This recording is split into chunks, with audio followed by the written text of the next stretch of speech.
YCP ఘోర పరాజయంపై Byreddy Siddharth reaction. Andhra Pradesh ఎన్నికల్లో ఘోరాతి ఘోరంగా వైసీపీ ఓడిపోయిన సంగతి తెలిసిందే. కనీసం ప్రతిపక్ష హోదా కూడా దక్కలేదు. గత ఎన్నికల్లో 151 అసెంబ్లీ స్థానాలు దక్కించుకున్న వైసీపీ ఈసారి ఒక్క నెంబర్ మిస్ అయ్యి 11 స్థానాలకే పరిమితం అయ్యింది. దీంతో అసలేం జరిగింది, ఎందుకింత ఘోర పరాజయం అని తెలుసుకునే పనిలో హైకమాండ్ నిమగ్నమైంది.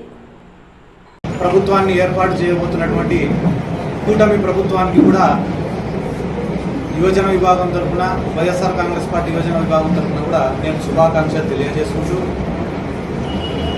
అదే రకంగా ఈరోజు నందికొట్కూరు నియోజకవర్గంలో దాదాపుగా వైఎస్ఆర్ కాంగ్రెస్ పార్టీకి 80,000 ఓట్లు పడడం జరిగింది. ఆ 80,000 ఓట్లు వేసి వైఎస్ఆర్ కాంగ్రెస్ పార్టీకి మద్దతు తెలిపిన ప్రతి ఒక్క ఓటరుకు కూడా ముందుగా నా ప్రత్యేక ధన్యవాదాలు, కృతజ్ఞతలు కూడా నేను తెలియజేసుకుంటున్నాను. ఒక ముఖ్యమైన విషయం నేను ఈరోజు చెప్పదలుచుకునేది ఏమంటే గాన, నేను రాజకీయాల్లోకి వచ్చి దాదాపుగా 11 సంవత్సరాలు అయింది. ఈ 11 సంవత్సరాలలో దాదాపుగా ఒక 5 సంవత్సరాలు ఏ పార్టీలో లేకుండా వ్యక్తిగతంగా నేను రాజకీయం చేసిన, ఆ తర్వాత ఒక 6 సంవత్సరాలు వైఎస్ఆర్ కాంగ్రెస్ పార్టీలో ఉండి నేను రాజకీయం చేసిన.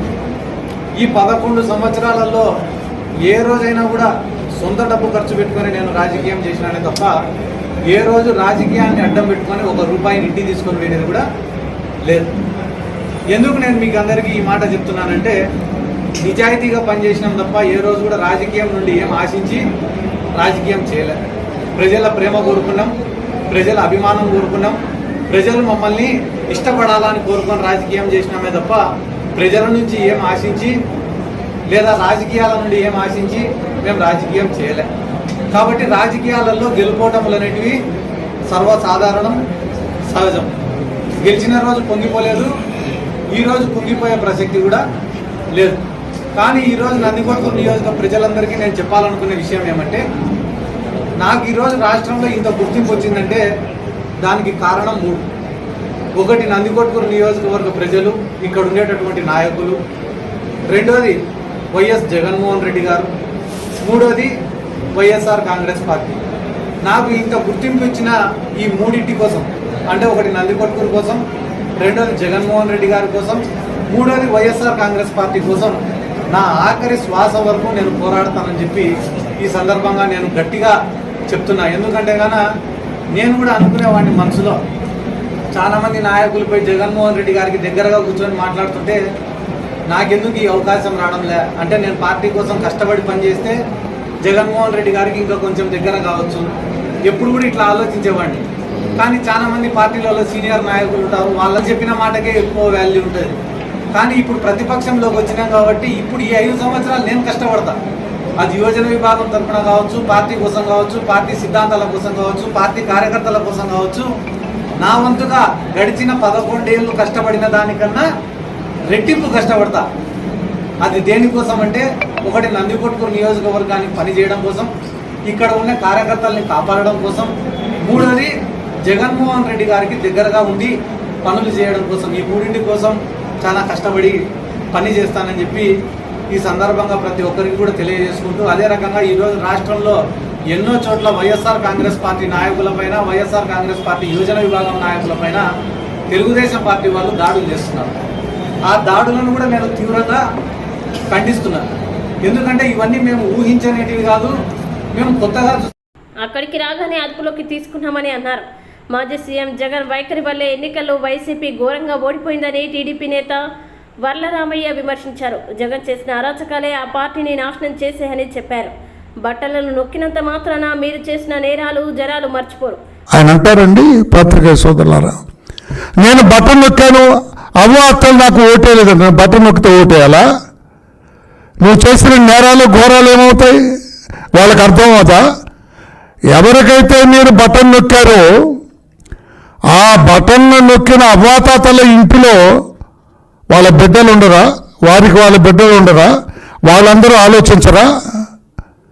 బటన్ నొక్కటమే లక్ష్యంగా పెట్టుకున్న మీరు ఏ రకంగా మీరు చేసిన నేరాలు ఘోరాలు అందరి దృష్టిలో ఉండటం, వాళ్ళందరూ కూడా ఏకగ్రీవంగా మా కొద్దు ఈ జగన్, ఈ జగన్ పరిపాలన మాకొద్దు అని ఒక నిర్ణయం తీసుకోవటం వల్ల మీకు ఈ రోజున ఇటువంటి చాలా అవమానకరమైన ఓటమి మీకు దక్కిందని చెప్పి కూడా నేను తెలియచేస్తున్నా.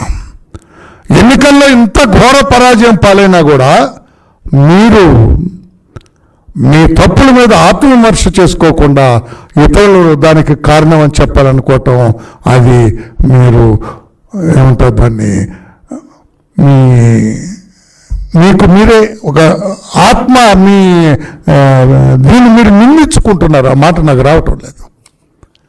ఇకనైనా అర్థం చేసుకోండి, మీ ఓటమికి మీరే కారకులు, మీ వ్యవహార శైలి కారణం అని చెప్పి కూడా నేను తెలియజేస్తున్నాను. నేను ఆనాడు మీరు ముఖ్యమంత్రిగా ఉండగా స్థానిక ఎన్నికల వ్యవహారంలో ఏ రకంగా మీరు వ్యవహరించారు? ఆనాడు మాచర్లకు వెళ్ళిన బోండవమ బుద్ధ వంకన్న మీద మీ వాళ్ళు ఐరన్ పైపులతోటి దాడి చేసినప్పుడు ఏమైంది? ఆ నేరం, ఆ ఘోరం మీకు అర్థం అవ్వలేదా? మీకు తెలుసో లేదో జగన్మోహన్ రెడ్డి గారు మాచర్ల నియోజకవర్గంలో ఆత్మకూరు అనే గ్రామంలో దాదాపు 250 ఎస్సీ కుటుంబాలు మీ వైకాపా దాడులకి భయపడి వాళ్ళ ఆ ఊరే ఖాళీ చేసి వెళ్ళిపోయారు. వాళ్ళ గొడ్డు గోద ఇల్లు వాకిలి అన్నీ వదిలి వాళ్ళు వెళ్ళిపోయారు. 5 సంవత్సరాలు ఆ గ్రామం నుంచి బయట ఉన్నారు. తెలుసా మీకు? ఆనాడు ప్రతిపక్ష నేతగా ఉన్న మా అధినేత నారా చంద్రబాబు నాయుడు గారు వీళ్ళందరినీ కూడా తీసుకొని వారి గ్రామంలో దించాలని 2020లో ప్రయత్నం చేస్తే మీరేం చేశారు? ఆయన్ని బయటకు రాకుండా గేటుకు తాళ్ళు కట్టారు. చంద్రబాబు నాయుడు గారిని అడుగు కూడా బయట పెట్టించలేదు. ఆ రోజునే చంద్రబాబు నాయుడు గారు చెప్పారు, మిస్టర్ జగన్మోహన్ రెడ్డి, నా ఇంటి గేటుకు కడుతున్న ఈ తాళ్ళు భవిష్యత్తులో నీ అధికారానికి ఉరితాళ్లుగా మారిపోతున్నాయని చెప్పారు. అదే నిన్న జరిగింది.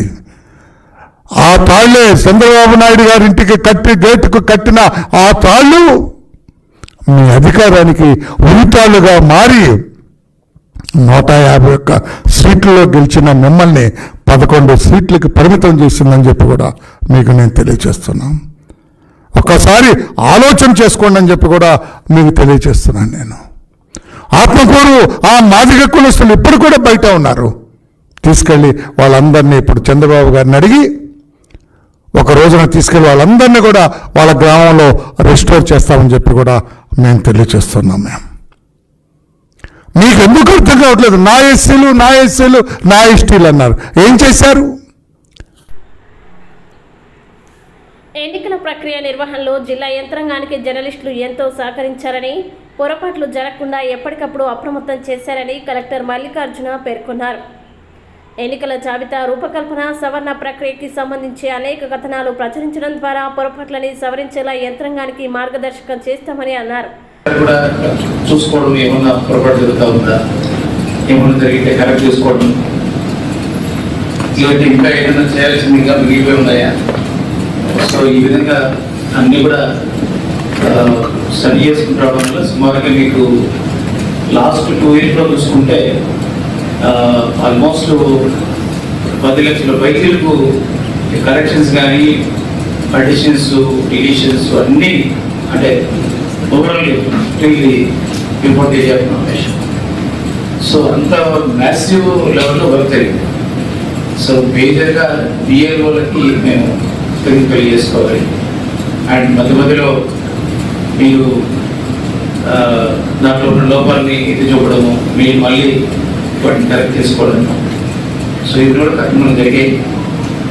సో ఆ విధంగా కూడా ఎవ్రీ టైం కూడా అన్ని లోపాలను సరిగ్గా వేసుకుంటూ ముందుకెళ్ళి కూడా ఐ థింక్ చూసుకుంటే స్టేట్లో ఈ విధంగా ప్యూరిఫికేషన్, అంటే మేము ఎస్ఎస్ఆర్ అండ్ నథింగ్ బట్ ఈ ఎలక్టోరల్ రోల్ ప్యూరిఫికేషన్ బేసిక్గా.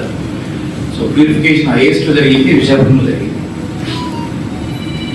తర్వాత నెల్లూరు జిల్లాలో జరిగింది. సరే, వాళ్ళకంటే కనీసం 8 కాన్స్టిట్యూన్సీస్ ఉన్నాయి. ఇక్కడ 7 కాన్స్టిట్యూన్సీలకి ఆల్మోస్ట్ పర్ బిఎల్ఓ వర్డన్ కానీ పర్ బిఎల్ఓ వర్క్ కానీ చూసుకుంటే హైయెస్ట్ వర్క్ ఇక్కడ జరిగింది. వాళ్ళ వర్క్ కాంప్రమైజ్ కాకుండా వాళ్ళ రొటీన్ వర్క్ చేసుకుంటూ కంటిన్యూస్గా వాళ్ళకి ఇచ్చిన అయితే మనం చేస్తున్న చేసుకుంటూ కూడా అర్లీ మార్నింగ్ వెళ్దాము, ఈవినింగ్ వెళ్దాము జరిగింది. సో ఇంత చేసినప్పటికీ వాటిలో కూడా చిన్న చిన్న లోపాలు ఖచ్చితంగా ఇప్పటికే ఉంటాయి. అవర్ మేజర్గా చూసుకుంటే కూడా I think really convey my thanks to all the booth level officers. దాంట్లో భాగంగా చాలా ఛాలెంజెస్ కూడా వచ్చాయి. మళ్ళీ బూత్ లెవెల్ ఏజెన్సీ ఇన్వాల్వ్ చేయడం టైం టు టైం. సో వెళ్ళినప్పుడు ఎంక్వైరీ ప్రాపర్గా జరిగిందా లేదా, నేను మళ్ళీ ఒక సెట్ ఆఫ్ పీపుల్ ఇన్వాల్వ్ చేయకుండా కంప్లైంట్ రావడం, మళ్ళీ అక్కడ నుంచి ఎలక్షన్ కమిషన్ ఫెయిలియర్స్ రావడం, అవన్నీ మార్పులు చేయడం అంతా ఛాలెంజింగ్గా జరిగింది. So I think election preparedness కానీ, ద డే ఆఫ్ ఎలక్షన్ కానీ, దెన్ ఈవీఎం స్ట్రాంగ్ రూమ్స్ కానీ మనం మేలు చేసిన విధానం, ఇక్కడ ఎటువంటి ఇబ్బంది లేకుండా వాళ్ళకి టైం ఉంటే వాళ్ళకి CCTV మానిటరింగ్ పెట్టి మళ్ళీ వాళ్ళని తీసుకెళ్ళి చూపించడము. సో అలాగే మనకి కౌంటింగ్ కూడా ఆల్మోస్ట్ పీస్ఫుల్గా ఇష్యూ చేయడం జరిగింది. సో స్థూలంగా చెప్పాలంటే సుమారుగా మోర్ దెన్ మనకి ఇంక్లూడింగ్ పోలీస్ చూసుకుంటే మోర్ దెన్ 35,000 ఎంప్లాయీస్ దీంట్లో ఎంటైర్ ప్రాసెస్లో ఇవ్వాలి ఉన్నారు. సో ఇంతమంది ఎంప్లాయీస్ ఆల్మోస్ట్ మల్టిపుల్ మ్యాండేట్స్ ఒకసారి కొన్ని డిపార్ట్మెంట్స్ కంటిన్యూస్గా 30-40 డేస్ కూడా కంటిన్యూస్ కమెంట్ చేసే సందర్భాలు ఉంటాయి. సో ఓవరాల్గా ఎలక్షన్ ప్రాసెస్ ఏం టైం మీరు ఇంటర్వ్యూ అలర్ట్ చేసినందుకు ఖచ్చితంగా మీకు కూడా ధన్యవాదాలు తెలుసుకుంటా. అవన్నీ కూడా కరెక్షన్ తీసుకొని సో అందరికీ న్యూట్రల్గా ట్రాన్స్పరెంట్గా ఇబ్బందులు లేకుండా పీస్ఫుల్ ఎలక్షన్ చేసేదానికి సహకరించారు. సో ఆ సందర్భంగానే ఈరోజు థాట్ ఎలాగో ఎంప్లాయీస్ కూడా జనరల్గా పెట్టడం ఇంపార్టెంట్ ఎంప్లాయీస్ అది కూడా పెట్టడం జరుగుతుంది. సో అది కూడా ప్లాన్ చేయబోతున్నాం మేబీ 1-2 డేస్లో. సో దాంతోపాటు మీడియా మిత్రులు కూడా ఒకసారి ఇలా వాళ్ళకి సహకరించిన ధన్యవాదాలు తెలియజేసుకుంటూ thought let's have discussion with the admission. So అది మేజర్ ఇష్యూ ఈరోజు. దీనికి కాకుండా మనకి లాస్ట్ టైం మనకి ఐ థింక్ మీరు చాలా మంది అడగడం జరిగిన తర్వాత మనకి ఈ జర్నలిస్టులందరూ కూడా మనం హెల్త్ చెకప్స్ కూడా చేయడం జరిగింది. సో ఆల్మోస్ట్ 480 పీపుల్ వాళ్ళు యూటిలైజ్ చేస్తున్నారు. సో మళ్ళీ కూడా ఈసారి చేయడానికి నిర్ణయం తీసుకోవడం జరిగింది. సో ఈసారి అపోలో చేయిస్తాం అందరికి. సో 1+1 డిసైడ్ చేస్తాం. అంటే మీతో పాటు మీ స్పౌస్ కూడా. పోతన వెంకట్రావు అనే వ్యక్తికి వాట్సాప్లో బెదిరింపు ఫోన్లు వస్తున్నాయని PM పాలెం పోలీసులని ఆశ్రయించడం జరిగింది. 20 లక్షలు ఇవ్వకపోతే తన కొడుకును చంపేస్తామని బెదిరించినట్లు తెలిపారు. ఈ కేసుని ఛేదించిన నార్త్ ACP సునీల్ మాట్లాడుతూ 5 లక్షలు వాడితో పంపి దారి పొడవునా వీడియో కాల్ మాట్లాడించి సాంకేతిక కళాశాల వద్దకి నిందితుడిని పవన్ని రప్పించమని అన్నారు. విశాఖపట్నం నగర కమిషనరేట్ పరిధిలో ఉన్నటువంటి నార్త్ సబ్ డివిజన్లో ఉన్నటువంటి PM పాలెం పోలీస్ స్టేషన్ పరిధిలో మనకి ఆఫ్టర్నూన్ ఒక కంప్లైంట్ రావడం జరిగింది.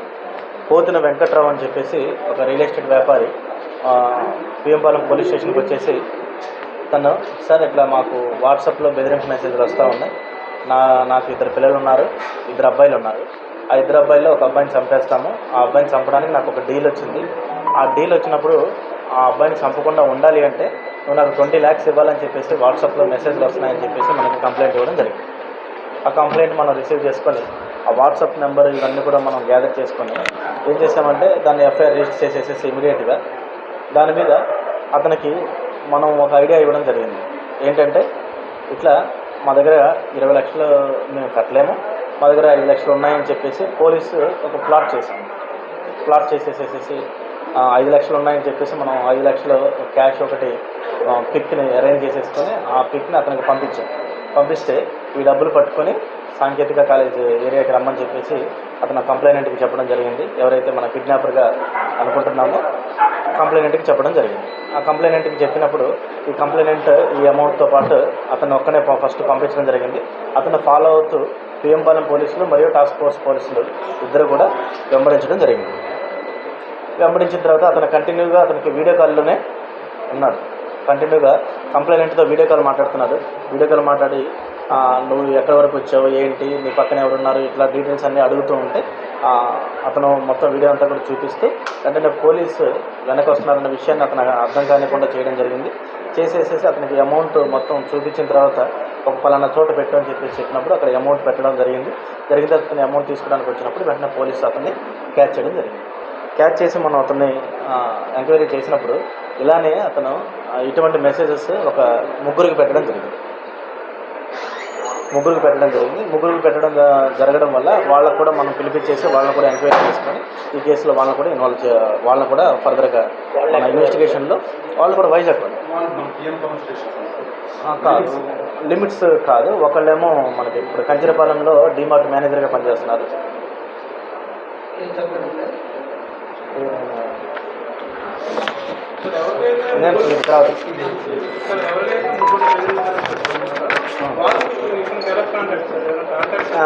ఉంది ఎందుకంటే ఇతను 2017లో ఇతను సాంకేతిక కాలేజీలో పాలిటెక్నిక్ కంప్లీట్ చేసిన తర్వాత ఫస్ట్ మనం ఎవరైతే పోతిన వెంకట్రావు ఉన్నారో ఈ పోతిన వెంకట్రావు వాళ్ళ బ్రదర్ మొబైల్ షాప్లో ఇతను 3 years పనిచేసి అంటే వాళ్ళ షాప్ ఓనర్నే ఇతను బెదిరించడం జరిగింది.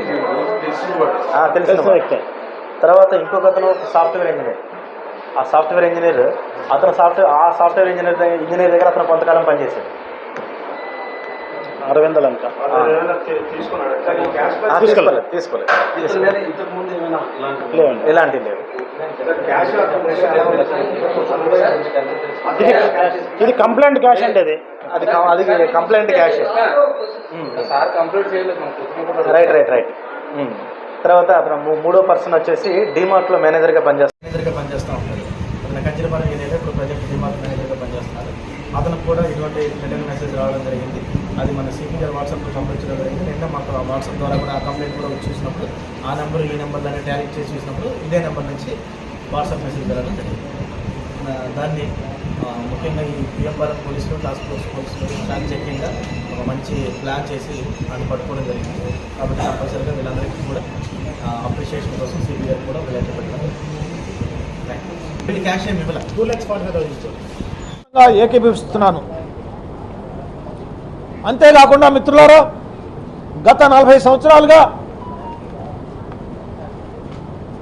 శ్రీ మందకృష్ణ గారి నాయకత్వంలో వర్గీకరణ కోసం, ఎస్సీ రిజర్వేషన్ల వర్గీకరణ కోసం పెద్ద ఎత్తున ఉద్యమం జరగటం మనం చూస్తూనే ఉన్నాం. ఈ సుదీర్ఘమైన చారిత్రాత్మకమైన 40 సంవత్సరాల ఎస్సీ వర్గీకరణ ఉద్యమం చివరి దశకు వచ్చిందని చెప్పేసి నేను భావిస్తున్నా. కేంద్రంలో నరేంద్ర మోడీ గారు, రాష్ట్రంలో శ్రీ నారా చంద్రబాబు నాయుడు గారు ఎస్సీ వర్గీకరణకు సానుకూలంగా ఉన్నారన్న విషయం మనకు తెలిసిందే. నరేంద్ర మోడీ గారు, మందకృష్ణ గారు ఏర్పాటు చేసినటువంటి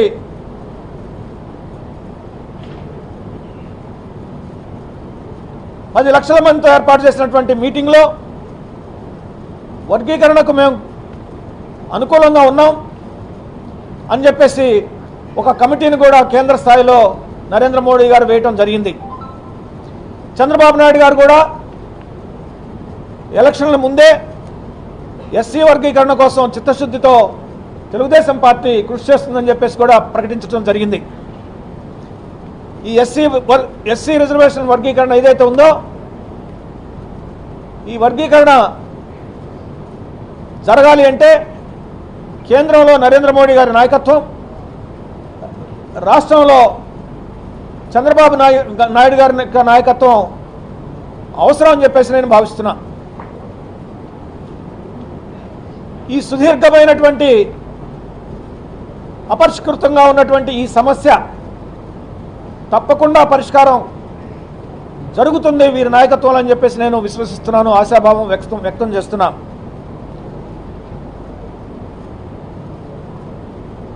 ఈ కారణాల వల్ల నేను వైఎస్ఆర్సీపీ పార్టీకి రాజీనామా చేయడం జరుగుతుంది. ఒక పక్క సమాజ సేవ కొనసాగిస్తూ అంబేద్కరిజాన్ని ముందుకు తీసుకువెళ్తూ అంబేద్కర్ గారి యొక్క ఆశలు, ఆశయాలు, ఆదర్శాలని ప్రజల్లోకి తీసుకువెళ్తూ అమలు చేయడానికి కృషి చేస్తూ మరొక పక్క వర్గీకరణ ఉద్యమంలో కూడా భాగస్వామినై ఎస్సీ వర్గీకరణ కూడా నా వంతు పాత్ర నేను పోషిస్తానని చెప్పేసి ఈ సందర్భంగా నేను తెలియజేస్తున్నా. ఏది ఏమైనప్పటికీ కూడా ఆంధ్రప్రదేశ్ రాష్ట్ర ప్రజలు నూతనంగా ఏర్పడబోయేటువంటి ఎన్డీఏ ప్రభుత్వం వైపు ఆశగా చూస్తున్నారు. ఈ రాష్ట్రాన్ని గాడి తప్పినటువంటి రాష్ట్రాన్ని గాడిలో పెట్టి రాజధాని లేని రాష్ట్రానికి రాజధానిని నిర్మాణం చేసి ఈ రోజు ఉన్నటువంటి సంక్షేమ పథకాలను మరింత విస్తృతంగా చేసి అమలు చేసి పేద బడుగు బలహీన వర్గాలను ఆదుకుంటారని చెప్పేసి నేను ఆశిస్తున్నా. వైఎస్ఆర్సీపీ పార్టీకి రాజీనామా చేసినప్పటికీ కూడా నా యొక్క సామాజిక సేవను, నా యొక్క ఉద్యమాన్ని, అంబేద్కరిజాన్ని ముందుకు తీసుకువెళ్తానని చెప్పేసి ఈ సందర్భంగా నేను తెలియజేస్తూ సెలవు తీసుకుంటున్నాను.